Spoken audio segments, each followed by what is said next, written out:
So it all really stems from knowing your objective. If I understand what I want to achieve, then I do need to create a content strategy that creates the relevant content to help me reach that objective. So I think number one is know your objective.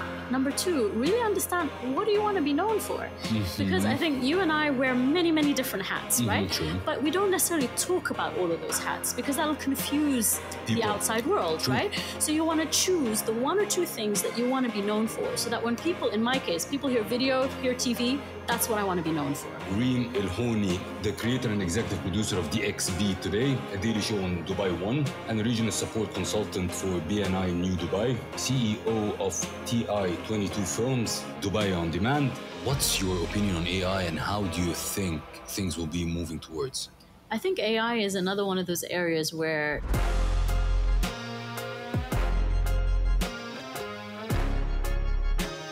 So, welcome back, Alphas, to a new episode of the Alpha Talks. Today, I have a very special guest, a very special Alpha, a lady who is killing it in media, in TV, and content creation, especially video. And we will talk about video a lot in this episode. And on top of that, she's one of the best networkers I've ever met. And I really mean it. We've got introduced to each other in the Young Arab Leaders community. And today she's with me here in the studio. She is the creator and the creator and executive producer of DXB Today, a daily show on Dubai One, and a regional support consultant for BNI New Dubai, and the CEO of TI22 Films, Dubai On Demand, and much, much more. Welcome, Reim El Houni, on the Alpha Talks podcast today. Thank you for being with us today. Thank you so much for having me, SEIF. I'm super pumped and excited to be here. Same here. We will do it. Absolutely.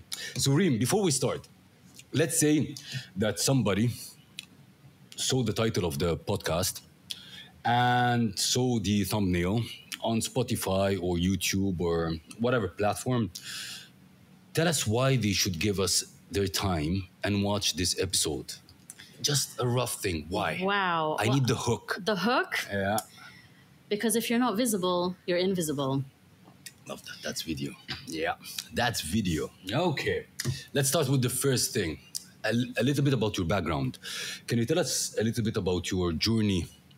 A little bit, give the people understanding about your story. Sure. I'm highly obsessed with the world of film and television. So I've been one of those fortunate people who's been obsessed with this since I was a child and basically did everything in my power to ensure that this would become my life and my career from a very young age. So, and I think as we continue this conversation, you'll see just how much that's ingrained in my veins and also how massive action has led to me really changing things in my life to get to where I am today. I grew up in the UK. My first internship was at NBC when they were based in London. Video. Media. Yep. Mm-hmm. And actually, I remember that very first feeling. I remember going into my first TV studio, and it was a bit like, just having that behind the scenes look into like live news reporting. And I remember looking at the news reporter, and remember this is way before the days of Zoom, and seeing how he was dressed formally on the top and had his like shorts and his sandals down below. And at the time, I felt like I was really seeing something that the outside world didn't see. And it was just that moment where I thought, this is what I want to do for the rest of my life. And everything I've done from that point on has been very, very focused to ensure that I keep growing in this industry and keep learning. I have to say one thing, which is really, I respect it very much. A lot of people that I talk to, they start somewhere and they pivot down the line. Like, myself, let's say I'm an engineer by education and then ended up in marketing and business and entrepreneurship at the end. But you, Reim, you studied media, you continued media, you created your own companies in media, so you didn't pivot. That shows for me your dedication to your, I would say, your passion, because at the end of the day, it's 100% passion. And very few people do that. How did you manage to do that with all, I would say, what we pass through life? There's a lot of attractions that comes and can take from us from the focus. Like, I'm an engineer. No, I found my passion in marketing. But it didn't happen to you. Genuinely, I think it's because I'm so passionate about film and TV that to me, that's the only answer. It's the only route forward is to keep exploring my industry. And I think when you say I didn't pivot, I actually think that's inaccurate. I think our industry evolves so much that you have to keep pivoting within the industry. And so if anything, the way I've grown and developed in this industry, I've had to pivot. I've had to pivot from purely TV broadcast content to digital content to online platforms to now moving into the world of AI to, whether it's the consulting or the coaching. COVID came and now we were doing courses. And it's one of those situations where you have to keep pivoting. I believe in that fully. I've just been fortunate enough to love my industry, and there've been a lot of developments in it, which have allowed me to keep pivoting within the industry. So to answer that question, I feel like I've pivoted a lot, but with a focus in my field. But that's extremely nice because, sometimes industries die. And I think in your case, your industry by itself, as you said, evolved dramatically, and you had a chance to hold to this industry and pivot within. But I actually just want to add something to that, because I still produce TV shows. So I often get told by people, well, isn't TV dying? Yeah. Like, why are you still producing TV shows? And I'm like, yes, I agree with that. And yes, there's going to come a time where everyone is just focused on online content. But we're in a world which still respects television. So in my perspective, it's not always either or. It's like, how do you combine the two? So how do you take that experience in broadcast and the credibility that broadcast can bring and then add that digital dimension, so you now have the reach and the engagement that people want and that brands want today, and bringing those two worlds together, not many people can do. So it's about how do you now keep pivoting and adding onto that skill set. Can you give us an example on this? Because that's an interesting topic. So TV, you say it didn't die, and you're adding to it the digital. Give us an example how you do it. So, for example, I know we're going to talk about DXB Today, which is the show that I currently have on air. To me, I see it in people's eyes. I see the difference when I invite someone to come on as a guest on the show versus coming on, let's say, an online show. The feeling, you see it. For a lot of people, it's on their bucket list. For a lot of people, it's like TV appearance, tick, True. And it is one of those things which, especially in the Arab world, there's still a lot of prominence that's put on broadcast. If I tell my dad's generation, that I appeared on the BBC versus I appeared on XYZ YouTube channel, it has a very different weight. Credibility. So I think it's about how do you now get that credibility that a broadcaster can give you, but then create bite-sized content from that appearance and really push it on digital platforms so you now get the reach and make sure the right audience can see it. Extremely nice. So it's a combination of the two. It's never all eggs on the broadcast or all eggs on digital. It's how do you leverage the assets of both to get a completely new level. And we will do something we added on this show. We will get a beep here. Once the alpha guest says something that's really makes the mark, we will bam, because that's really something nice. We're going to be bamming a lot today. Absolutely. Tell us a little bit about DXB Today. So DXB Today was a great opportunity. Honestly, for those people who are in the UAE or even followers of Dubai One, they'll remember back in an era where we used to produce a lot of English language content. I was fortunate actually to be the second employee at Dubai One back in 2007. Produced, wrote, directed the first English language TV show called Out and About, and it did great. But times have changed and things evolved since then. And thankfully, Expo was an opportunity to bring local television back. So we produced a daily live TV show for Expo. And I think that brought back the interest in local TV content. So around this time last year, I was approached by Dubai Media Incorporated and asked if I would work on this TV show. And it's been an amazing adventure. We've been on air since January, so we're about to enter our third season. And honestly, what I love about this is having an empty canvas, having an opportunity to really create a show that will engage local communities, showcase what's happening in the city, because there's such a huge interest in Dubai right now. But honestly, I see it as a vehicle to grow visibility for brands, for entities, for individuals who maybe haven't had the opportunity in other ways. So as a result, for anyone who watches the show, they'll know that we actively spotlight entrepreneurs, young entrepreneurs who are homegrown. We actively showcase young performers, which I'm really surprised to see the impact it's had on the performance industry. That's because think about it. Entrepreneurs are at least somewhat entrepreneurial. They will still go and get PR. They'll still go on the radio. What does an artist do? They perform. So they're not always as strong at getting the PR mileage that they need. So 100%. That's a segment I'm really proud of on the show. And we really just cover all the happening news in the city. And it's a daily show. It's a daily show. We're back in October, and it's on every evening at 8 p.m. on Dubai One. Cool. And I love that. Packaged and promoted on YouTube and digital platforms. So you're that's combining the correct. both, every platform. Yeah. Very well. We were supposed to have this episode last week, but Reem wasn't here. And when I asked her, where are you going? She said, I'm traveling. And then on her LinkedIn, I noticed that she's posting from an event. And this event is Business Mastery by Tony Robbins. And this event is really great. And I would really recommend anybody to participate in these kind of events.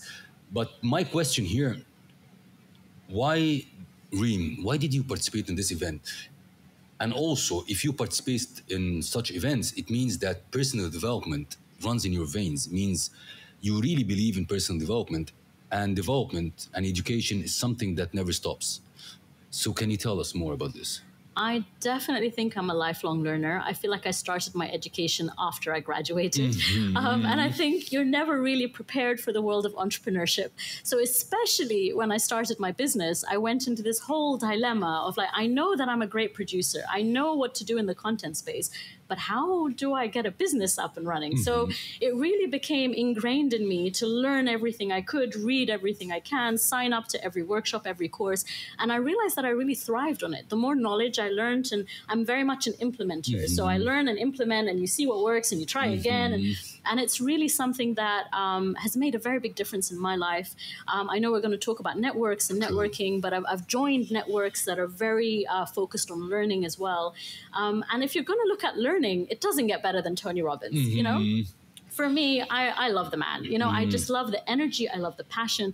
I love the storytelling. You know, the way he actually teaches you techniques in the business world through his stories, that alone is something to learn from. And I find that if you're going to learn, you should learn from the best. If you're going to be surrounded by people, you want to be surrounded by people who are the next level up. You want to be pushing yourself to keep pushing for more. And so I actively seek out these events. I literally flew to Florida and back. Absolutely. Just for the 5 days. She missed the podcast last week. I know. I'm sorry.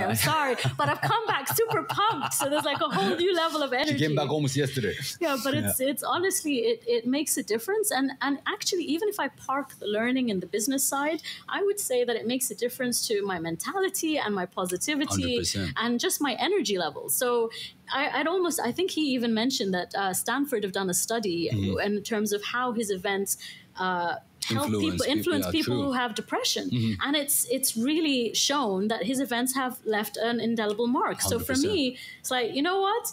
Worst case scenario, you come back with a positive attitude. Primed up. Yeah, exactly. It's worth the trip. But Reem, a question here, because I get a lot of these kind of questions, which simply says like, okay, I believe as SEIF, the best investment that you do is you invest in yourself. Okay, so once you invest in yourself, you have all the possibilities and opportunities that presented to you. But the thing is, I get this kind of question, which is, where do I start? So, okay, you tell me personal development. Okay, where do I start? How do you tell people where to start in personal development journey? So I think on the personal development journey, everyone's going to start somewhere different. They're going to start where their need is. My actual learning journey, I link to entrepreneurship because that was my need. My need was, how do I grow in this space? How do I learn more in this space? And I also think it's about who you surround yourself with. So I happen to, which you mentioned earlier, I'm a regional consultant for BNI New Dubai. I happen to join an organization called BNI, and it is a group that is filled with entrepreneurs who also believe in lifelong learning, who also have training as a core component. And I think being surrounded by other business owners who have that mindset definitely brushed off on me, because 100%. now you're in that situation where you're no longer the odd one out. You're now one of a team, and you're all learning together. And, oh, what did you read this week? What do you read next week? So I'm a big believer that your peer group makes a very big difference. And that's probably where you should start, is like look at who you're surrounded with and what are they doing to learn and what are they trying to read. And maybe that's a good benchmark. And as Tony Robbins says, the best thing to do if you want to reach something is to model people. Absolutely. So as you said, the first thing that you need to do to know, guys, is you need to set your goals. And after that, you develop yourself in these things, because what Reem developed herself is different than what I developed myself. There are commons 100%, but it depends on the goals at the end of the day. So start with your goals.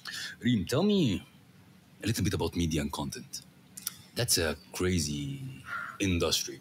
So if we're talking about content in general, 100%, there are people that do content in a haphazard form, and there's the correct way of doing the content, which is having a content strategy. Can you define content strategy for people and how you do it for yourself so people can take the tips and execute, guys? So I genuinely think the first thing you need to think about is your objective. Why are you even doing this? And your objective is going to be very different to my objective. So just to give you an example, if you could be focused on generating sales, that's very different to me being focused on building a personal brand or thought leadership.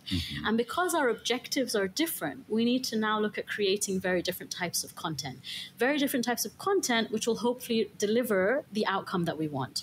So again, I'm just going to do this in a video form and give you an example. So if I produce a video where I talk about the latest advancement in AI, the latest camera technology that's come out, how AI is being used in post-production, is that going to get me a new client? Probably not. No. Because they don't care, right? Will it get me a speaking opportunity, an article in a magazine? Probably yes, because now publishers, editors, they see me as an expert in my field. However, if my objective is to generate sales, then the kind of content I'd put out there is telling people how video is going to help them in their business, how they can generate more sales through a video. Now, suddenly, I've got business owners thinking, oh, I need to start with video. And I get an inquiry. So it all really stems from knowing your objective. If I understand what I want to achieve, then I do need to create a content strategy that creates the relevant content to help me reach that objective. So I think number one is know your objective. Number two, really understand what do you want to be known for? Because I think you and I wear many, many different hats, right? True. But we don't necessarily talk about all of those hats because that'll confuse the outside world, right? So you want to choose the one or two things that you want to be known for, so that when people, in my case, people hear video, hear TV, that's what I want to be known for. Bam. Right? Love this. So once you're known for those things, then automatically that rings in people's ear and they know who to call. So know what you want to be known for. Know your objective. Be passionate about it. I've seen so many people who, unfortunately, just aren't that passionate about the area of expertise that they have. And what tends to happen is they lose momentum.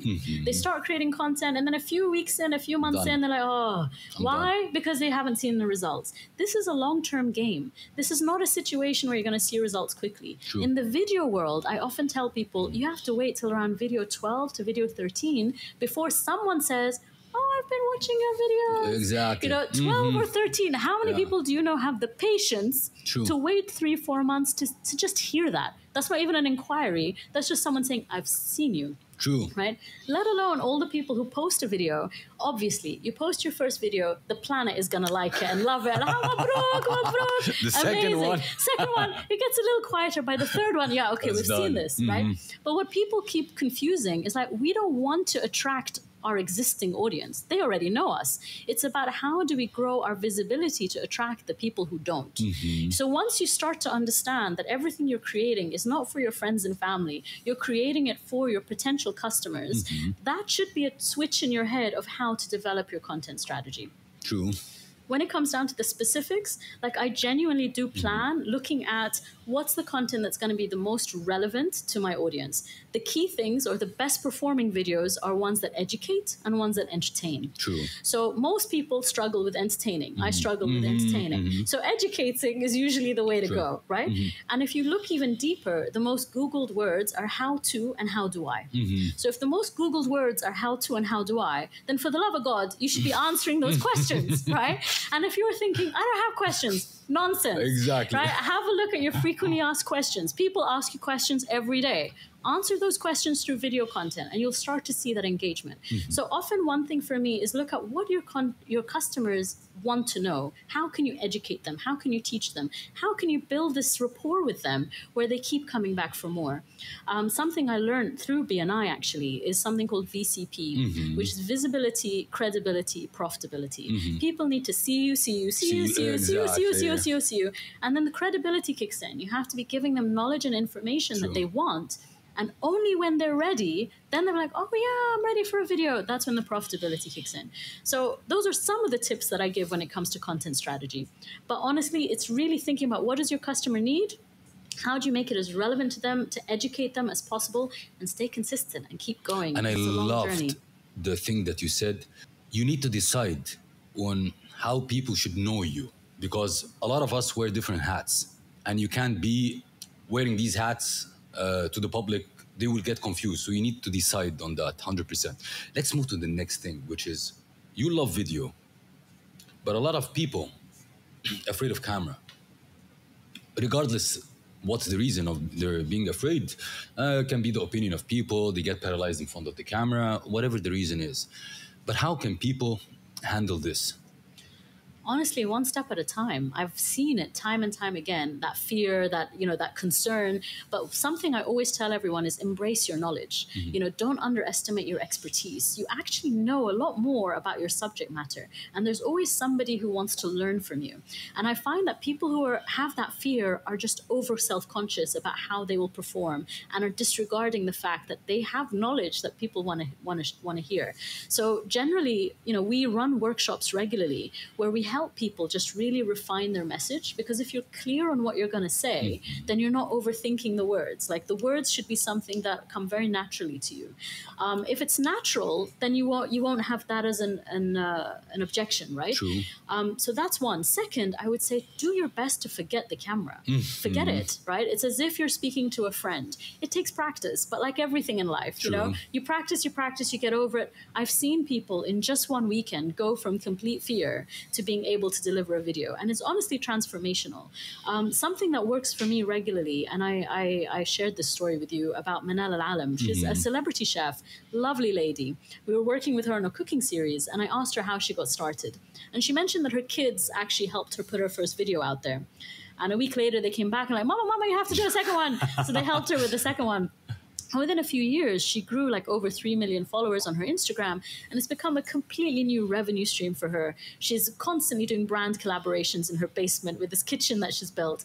But what I love about her is that this is a woman in her 60s. She didn't grow up filming herself. She didn't grow up with social media. She's an Arabic lady, so you can imagine all the cultural stereotypes of people going, Abe, and she still did it. So for me, we're seeing more and more examples of strong Arab female and male, examples out there who are really getting visible. And I think once you start to see that, appear, you realize this has now become the norm. It's no longer a nice to have, it is a must have. You have to push yourself and do it. And just to add to this, 63% of people say that they're more likely to buy from your company if they've seen a video of you. Not a video of your company, a video of you. 100%. Because people care about people. That's what actually changes their perception. So nowadays, it's something you have to do. And everything happens with practice. Yeah. You can't start something and become good at it.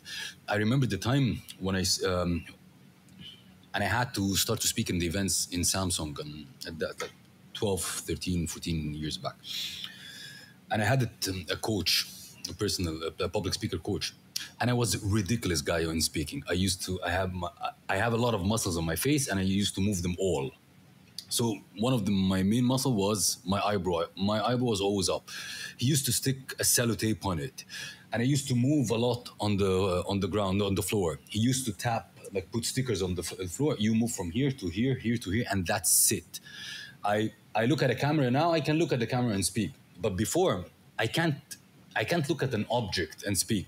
So my eyes were always running around. So he used to put a sticker near, look here. So it's everything requires practice. Yeah. So don't feel that you can't do it. No, you can do it. But it requires an effort from your side. It requires more practice.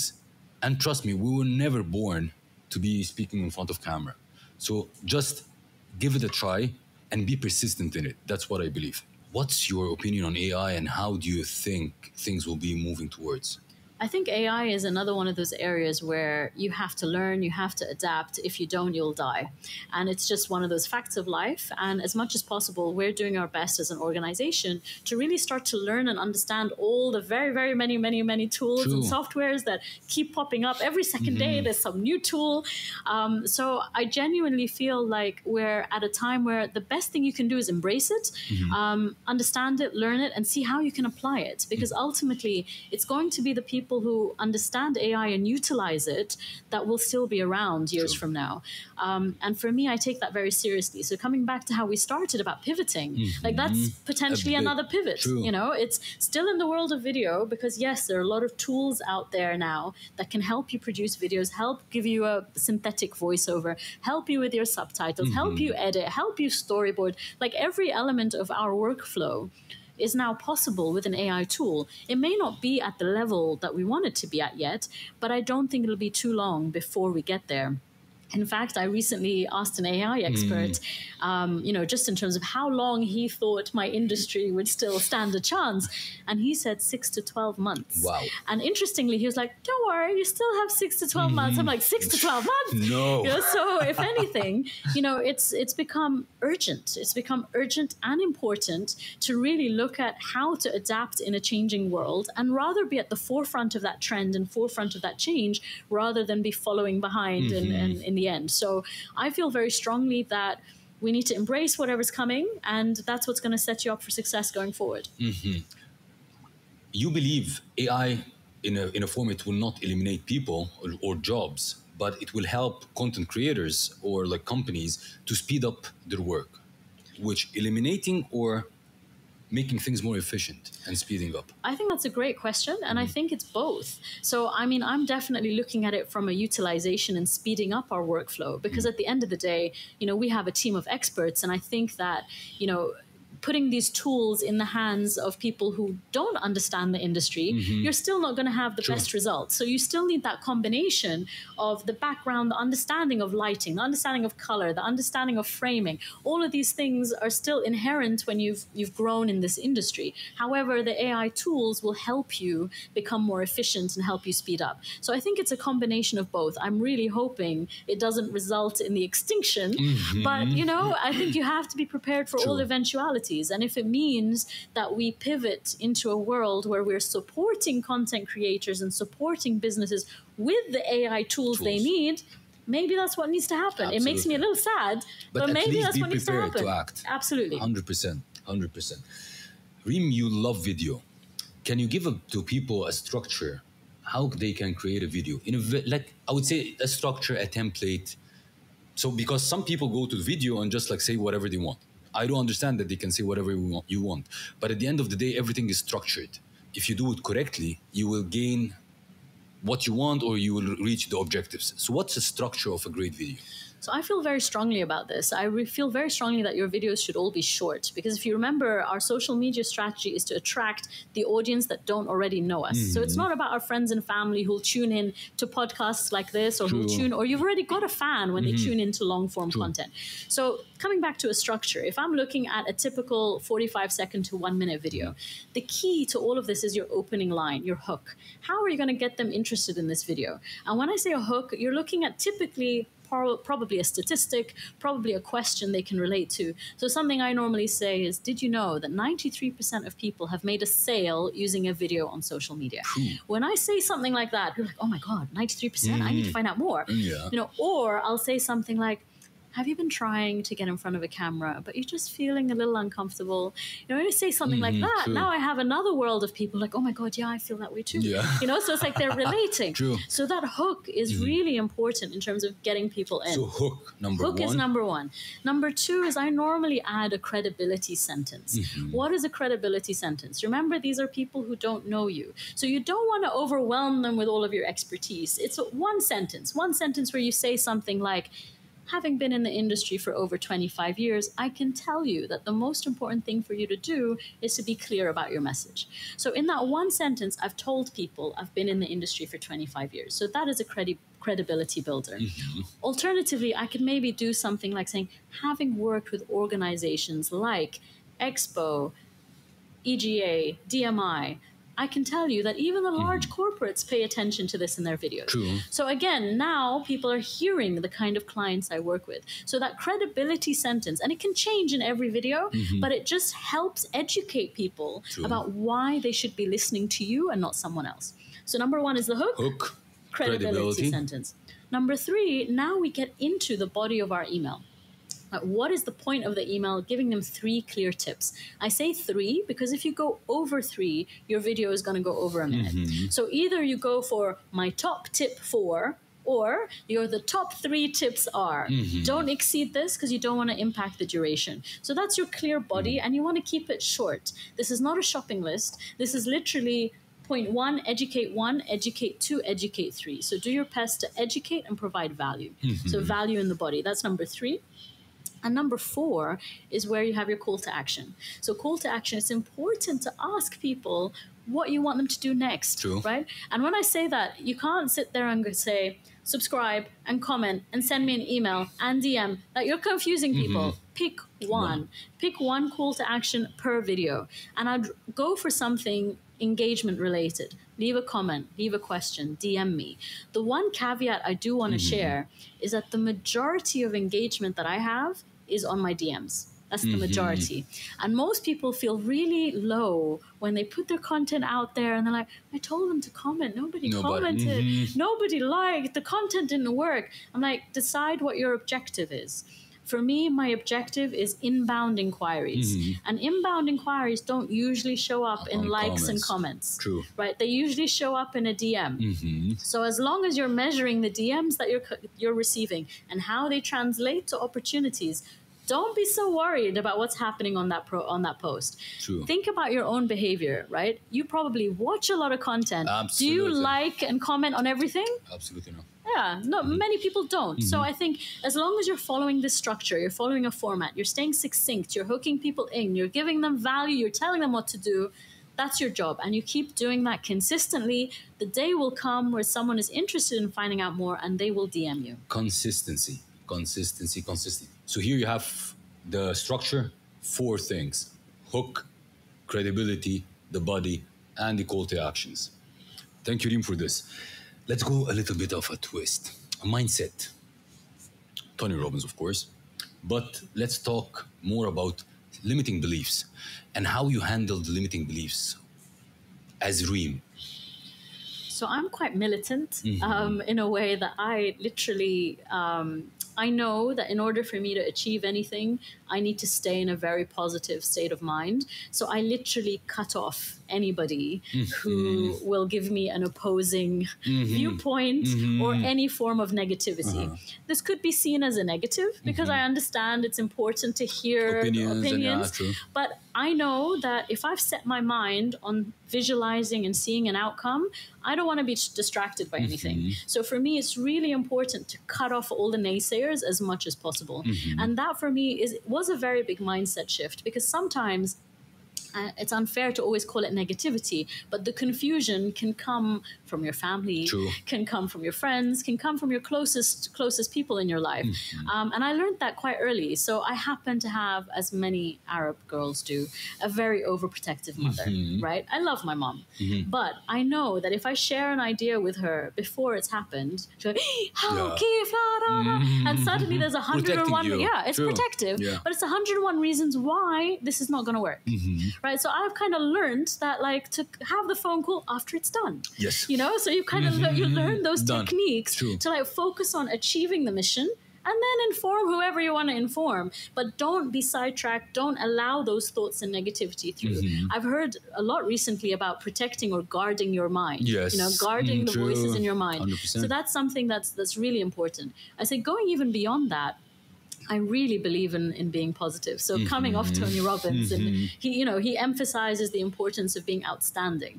So I literally go around telling everyone I'm outstanding. My whole team know that they all have to be outstanding all the time. True. I'm not in denial. I know things happen in people's lives, but I think if you surround yourself with people who are always positive, that innately ensures you're in a positive environment, and that enables you to focus on achieving what you want to achieve. Okay. But can you give people, like, what Reem, for example, on a daily basis, some routines or habits that you do to ensure that you have a positive mindset? Honestly, I think one of the biggest things that I've been doing for almost 10 years is I write a gratitude journal every night. My gratitude journal has done wonders for my life. And I actually remember very clearly, because there was a year in the middle that I felt a bit grumpy and I didn't do it. And I could feel the difference. And I genuinely, at the end of the day, I'll write down 5 things that I'm grateful for that day. And they're not the typical, it's not I'm alive. Yeah. You know, it's like I really try, I really try and find the things that have happened throughout the day that people have said or done or contributed. And what I realized is, since doing that, I'm actually looking for them on a daily basis.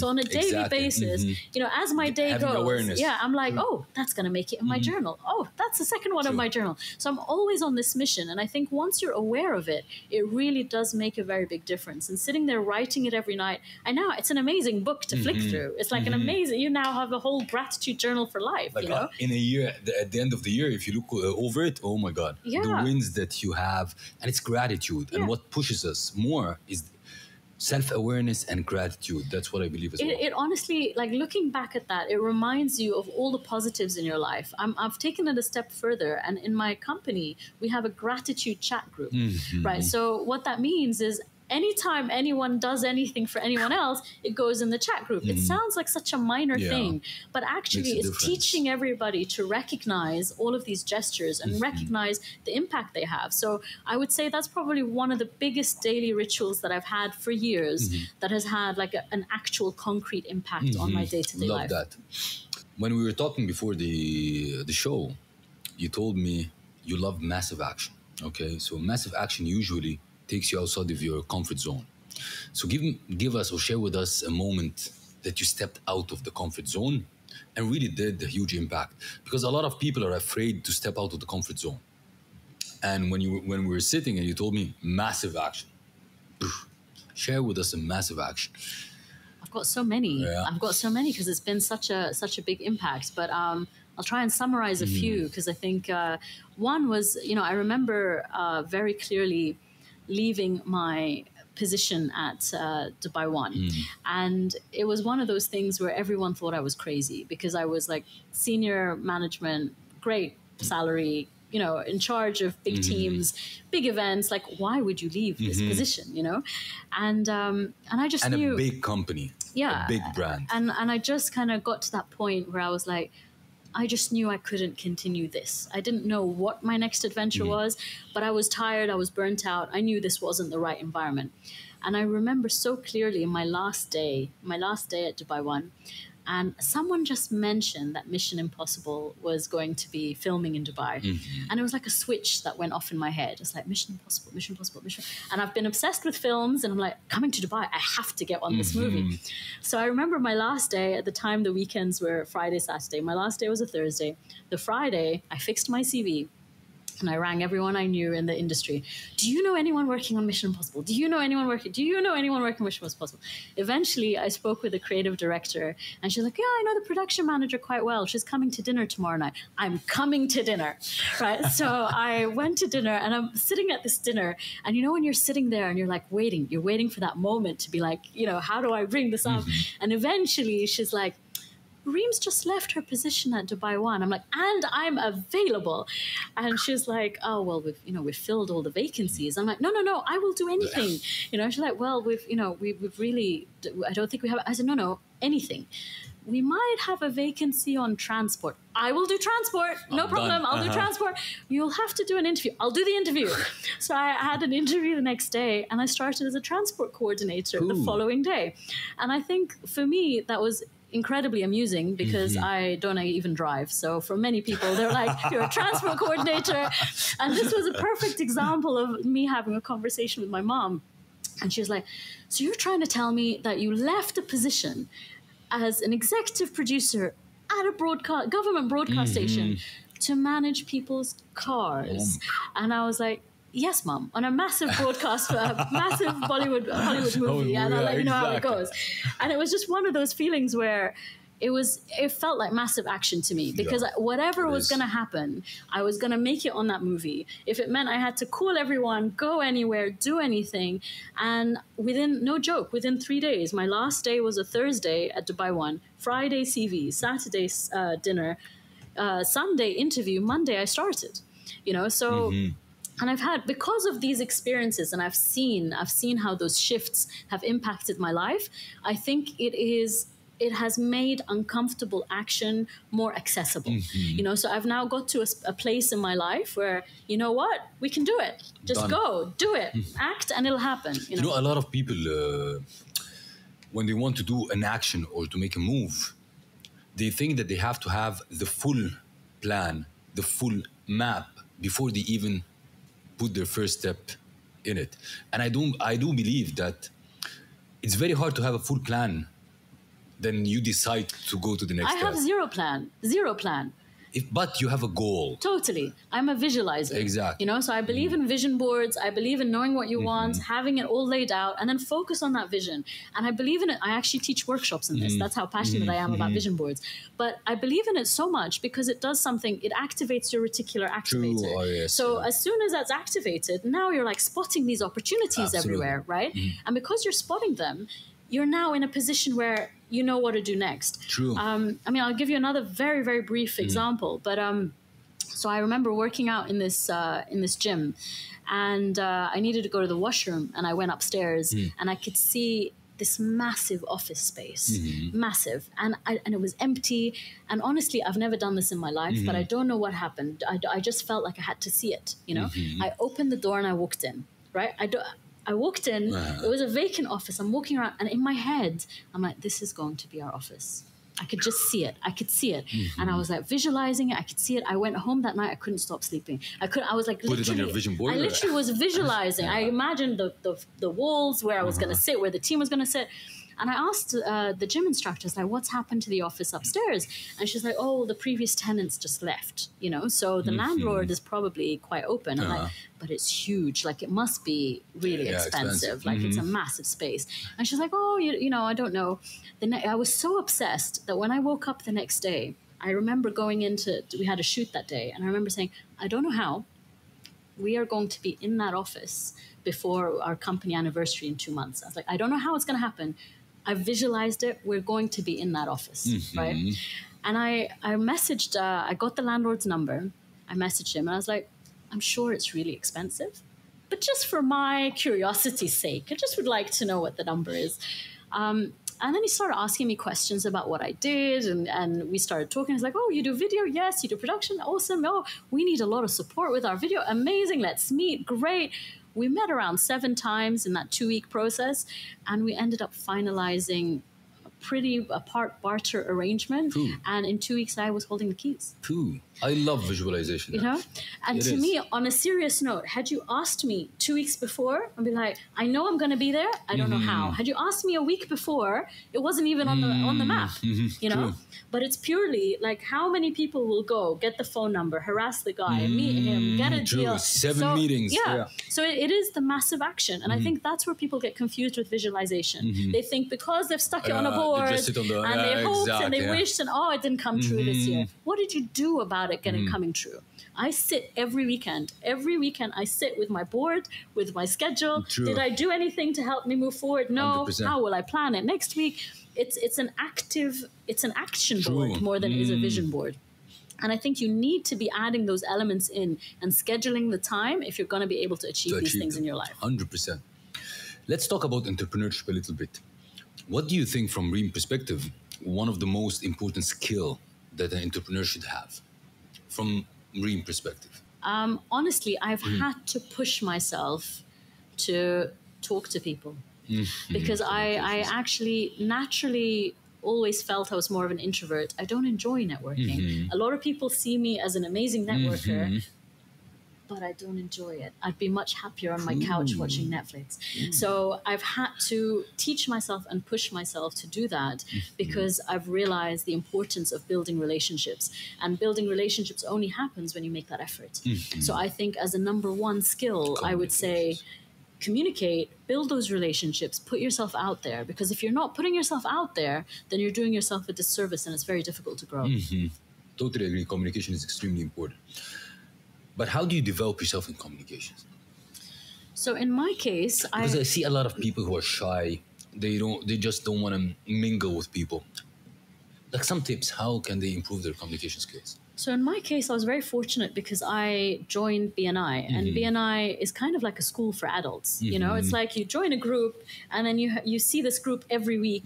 I went for 10 years at 6:30 in the morning every week, right? So, you know, after the first... That's discipline. It is. But it's like after the first one, you feel uncomfortable. The second one, you feel a bit less uncomfortable. The third one, okay, I know these people now. They're friends. The fourth, so I kind of built my skills in a comfortable setting. So once you get comfortable and you're like, now you've gone from being like someone on the first day of school to a prefect, you know? So now you have that confidence to when new people come in, you're like, hi, how are you? What do you do? I'd also say, like, I remember those early days, I'd go somewhere with a mission. I'd go somewhere, you know, with okay, I'm going to show up here, but in order for this to be a valuable use of my time, I need to make sure I've met 10 people. And I've met 10 people in some kind of meaningful way, and I have some kind of contact with them that I'll be able to follow up with them after. So I would literally do that. I'd go in, 1, 2, 3, 4, 5, 6, okay, khalas, job done, I can leave. You know, but at least I was there for a purpose and I left. The other tip that you get taught often is to stay near the entrance. If you stay near the entrance, people arrive. It's much easier to be like, hi, how are you? Greet, whatever. And obviously networking with other people in the beginning was great because, you know, if you know each other, they introduce you, you introduce them. Now I've kind of gone off that a little bit because I feel like when I network with other people, I don't network as much on my own. So I've realized it's become more of a blanket and a comfort zone. But in the beginning, it was very helpful. In the beginning, it felt like, okay, I'm not doing this on my own. You know, we can support each other on this journey. So just a few suggestions. Because I believe a lot of people, when they think about communication, they think it's only like going online, having a course, go through a course and it's done. No. Communication is about doing the action, like joining groups, be disciplined. Reem said that she was doing it for 10 years.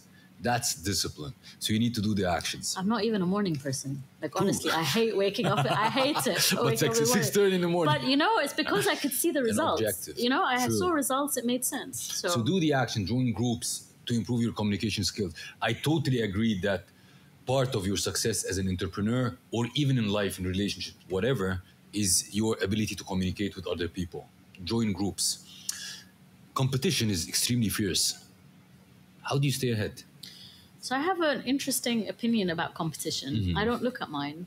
So for me, it's like I'm competing with myself. That's me 100%. You know, so I genuinely don't. I genuinely don't know what anyone else is doing. I don't care. That's their business and that's their journey. I want to make sure that we're always doing the next best thing or we're moving ahead on our path.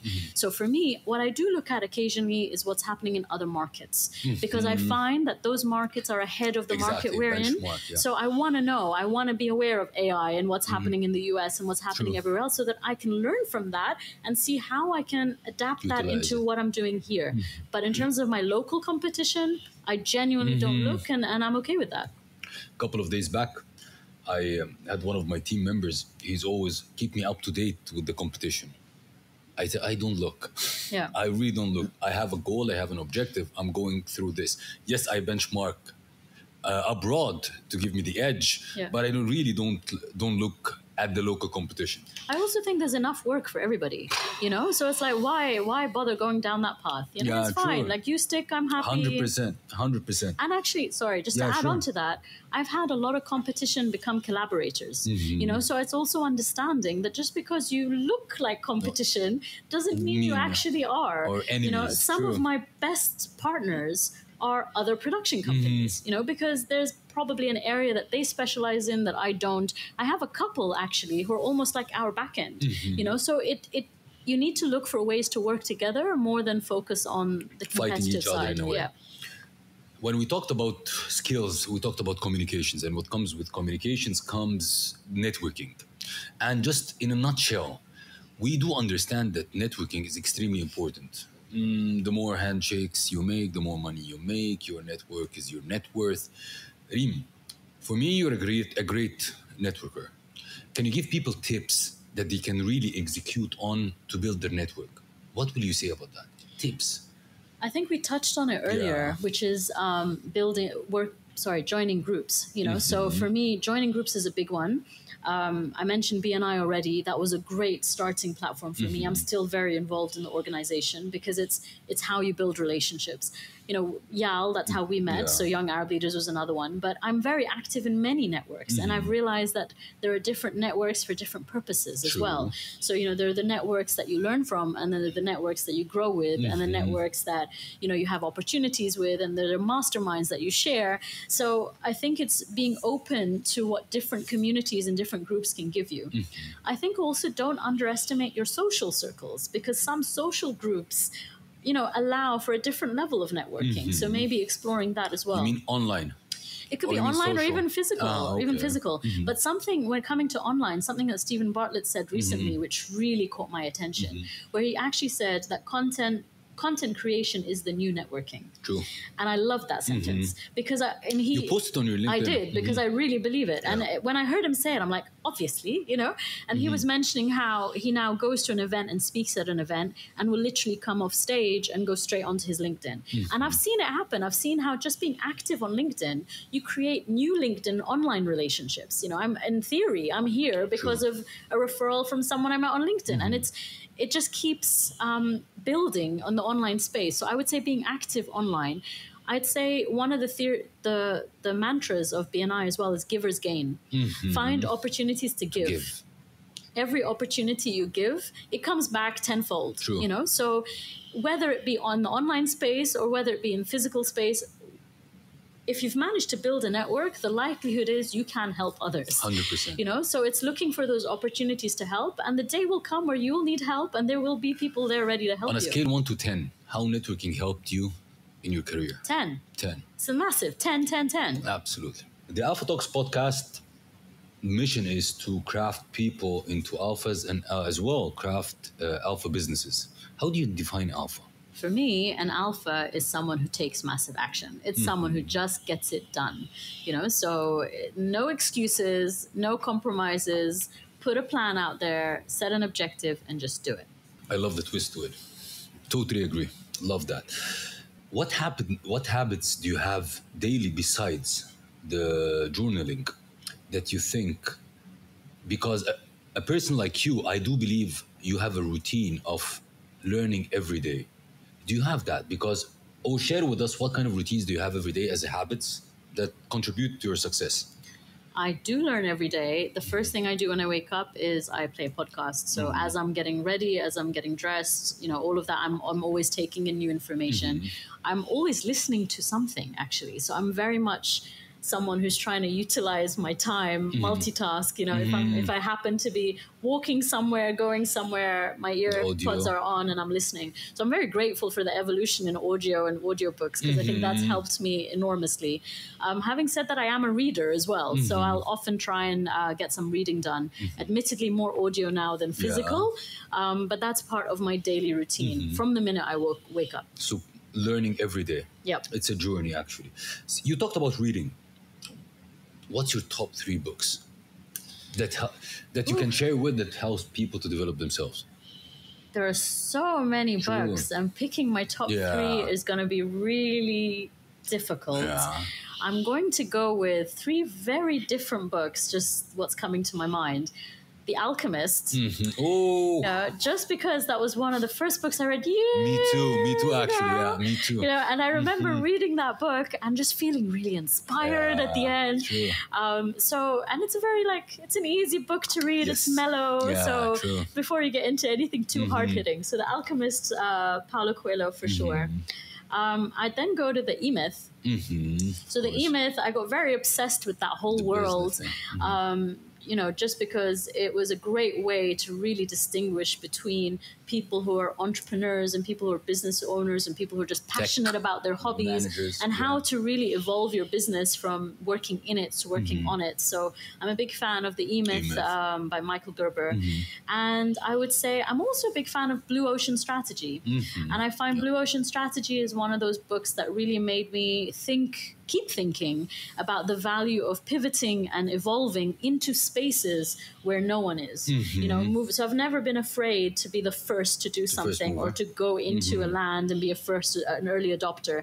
And I think when you read Blue Ocean Strategy, it reminds you of the importance of being first and differentiating and creating an offering that doesn't already exist and to not be scared of that move. True. I love these 3 books. My favorite from the 3 is E-Myth. It's an amazing one. Yeah.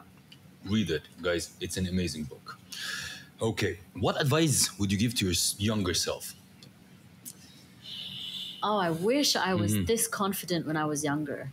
I think it took me a really long time to, Arab Muslim girl in the UK growing up.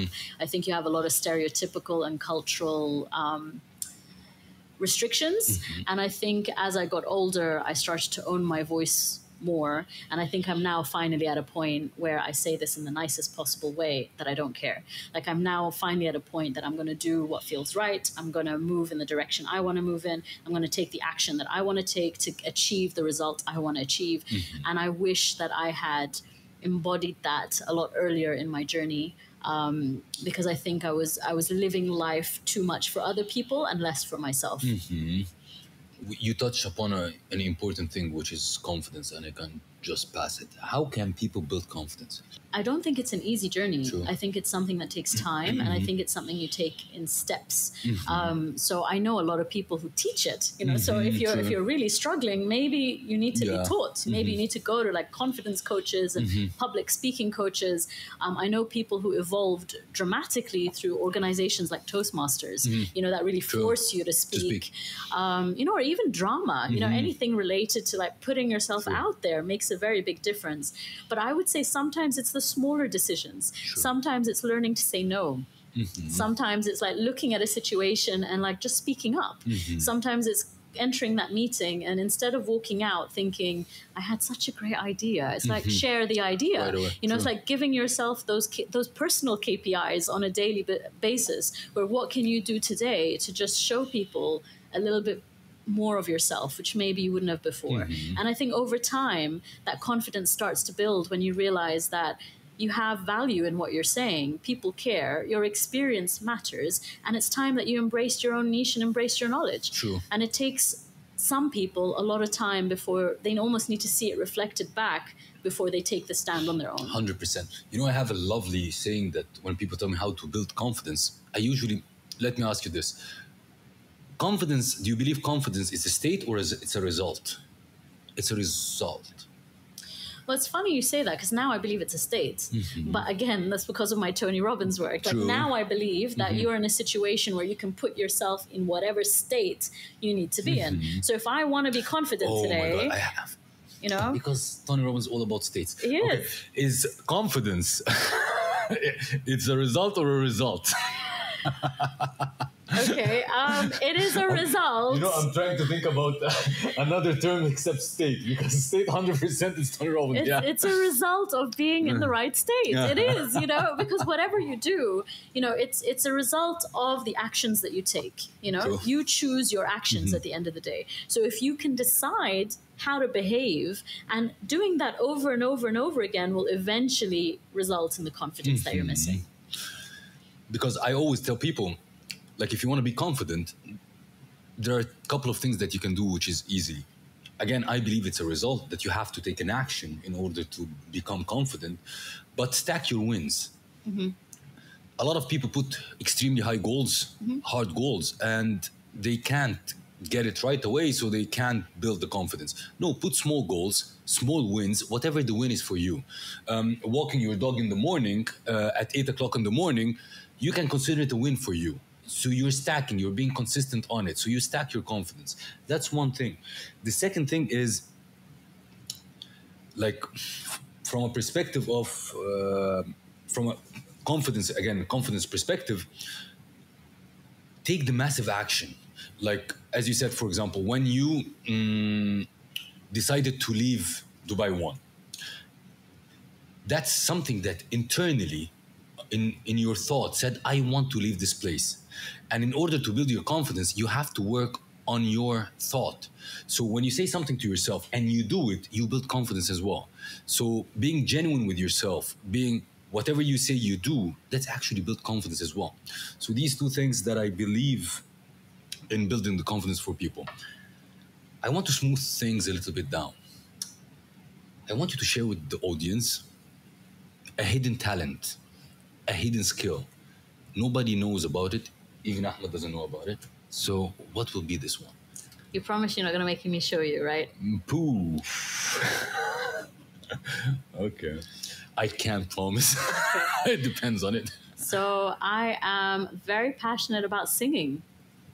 Oh. Yeah, so I'm a singer. Oh, and really? Yeah, and I was in a jazz choir, and I used to be in my chamber choir growing up, and I started a meetup group, and we've got like 300 people. Wow. And, I didn't know that at all. Yeah, it's called Dubai Canaries. And basically because I really believe that anyone can sing. And a canary is born without being able to sing, and it learns from the other birds around it. So yeah, singing. Who? Did I promise? Yeah, it's done. It's done. My throat hurts today. Did I promise? Great. Before we finish the episode, Reim, I loved it. I love the passion that you're speaking with. But before we end the episode, we have a ritual. So we have the Alpha Memoir, this Alpha Memoir. You need to do 3 things in it. Number 1 is I want you to write your experience in the Alpha Talks, what you feel, because again, everything is about emotions and state. And number 2, I want you to write a question to the next Alpha guest. They will not know that the question is coming from who, and it's just a way of connecting, okay? And the third one is, who do you recommend to be the next Alpha guest who will really impact people and inspire people watching the Alpha Talks? So you will need to write these in the memoir. Done. And there's a question from the Alpha guest that you need to answer is, if you could change one thing in your life, what would that be? Ooh. Do you know what? You're not going to like my answer. I wouldn't change anything because I'm a really strong believer that I am the person I am today because of everything I've experienced in my life. I'm also a very big believer in having no regrets. So at least the second half of my life, I've been very focused on doing whatever I feel I need to do in the moment because I don't want to have that regret. So looking back, even the mistakes I've made, I'd make them again because I've learned something from them, and that's what's resulted in who I am today. So to answer that question, I honestly don't think I would change anything. At all. At all. I love that. So, Reim, thank you very much for being with us today. I hope you really enjoyed it as I did. That wraps another inspiring episode of today's show. I hope that this episode has ignited your inner alpha and left you feeling inspired, motivated, and ready to conquer any challenge that comes your way. Remember, alphas aren't born, they're made. It isn't about dominating others, it's about embracing your authenticity, leading with integrity, and making a positive impact on the world. If you enjoyed today's episode, be sure to subscribe to the Alpha Talks on your favorite podcast platform. Leave us a review and share the podcast with your fellow alphas. Also connect with us on social media at SEIF Al Hakim. Share your thoughts, insight, and stories of personal and business growth with us. Let's create a movement of alphas supporting one another. The world needs more alphas like you exactly. Until next time, stay bold, stay driven, and stay alpha.